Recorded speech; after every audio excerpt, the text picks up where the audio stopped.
ওকে আমরা একটু রাজি আছি কারণ স্যার দীর্ঘ 21 বছরে প্রমাণ করে দিয়েছেন যে হ্যাঁ আমার হেরিটেজের মধ্যে যে আমার দিক নির্দেশনা মেনে বড়গাঁও ফুড লিমিটেডের সুন্দর যে প্ল্যান এই প্ল্যান মোতাবেক চলতে পারবে সেই স্বপ্ন পূরণ করতে পারবে ইনশাআল্লাহ।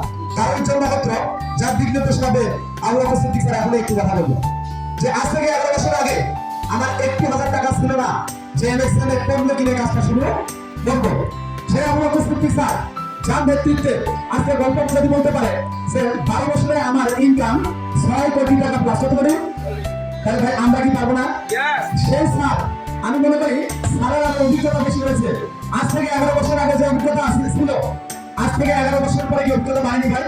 তার মানে আমাদের জন্য আরো কাজটা করা ইচ্ছে হবে, কারণ তাদেরকে আপডেট কিছু ইনফরমেশন দেবেন, কিছু গাইডলাইন দেবেন, যে গাইডলাইন পেয়ে আমরা স্বপ্ন পূরণ করতে পারবো।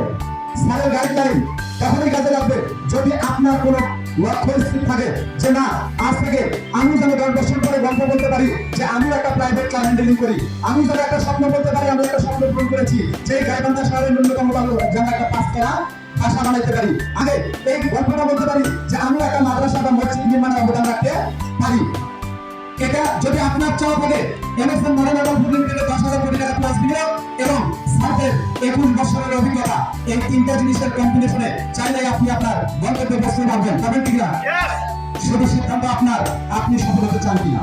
যদি আপনি সফল হতে চান তাহলে আপনি আজকের প্রোগ্রামটা সর্বোচ্চ মনোযোগ সহকারে শোনার মাধ্যমে আমরা এই গাইবান্ধাবাসীকে জানান দিতে চাই যে আমি বড় আজকে সিদ্ধান্ত নেবো এই এক সিদ্ধান্তের কারণে আর কোনো বাহিনী আমরা জায়গা করতে দেবো না। এক সিদ্ধান্তের মাধ্যমে অনন্ত বেকারকে কর্মসংস্থান দেওয়ার মাধ্যমে এই গাইবান্ধা ডিস্ট্রিক্ট তথা সারা বাংলাদেশকে আমরা আলোকিত করতে চাই। শুধু একটা সিদ্ধান্তটা আপনারা জানাবো ইয়েস আমি সিদ্ধান্ত নিয়েছি, সফল না হওয়া পর্যন্ত পথ ছাড়বো না, যতক্ষণ পর্যন্ত গল্পটা বসবো না। আল্লাহ সিদ্দিক স্যার যদি আজকে গল্প বলতে পারে যে আমি 10 বছরে 11 বছরে 6 কোটি টাকা প্লাস ইনকাম করেছি, আমি মাসুদ আমরা আজ থেকে 10 বছর পরে বলতে পারি যে আমারও অ্যাসাইনমেন্ট এই আছে, আপনি সিদ্ধান্ত নেন আপনি ওখান থেকে অ্যাসাইনমেন্ট করতে পারবেন।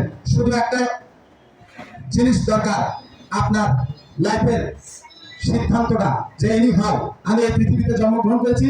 আল্লাহ সিদ্দিক স্যার নিয়মুল বাসার স্যার যদি জন্মের দাগ লাগাতে পারে তারা পৃথিবী থেকে একটা সময় চলে যাবে, কিন্তু তাদের নামটা সহজে চলে যাবে না। তাহলে আমরা কি এরকম কিছু করতে চাই কিনা? ভাই পৃথিবী এমন একটা কঠিন জায়গা।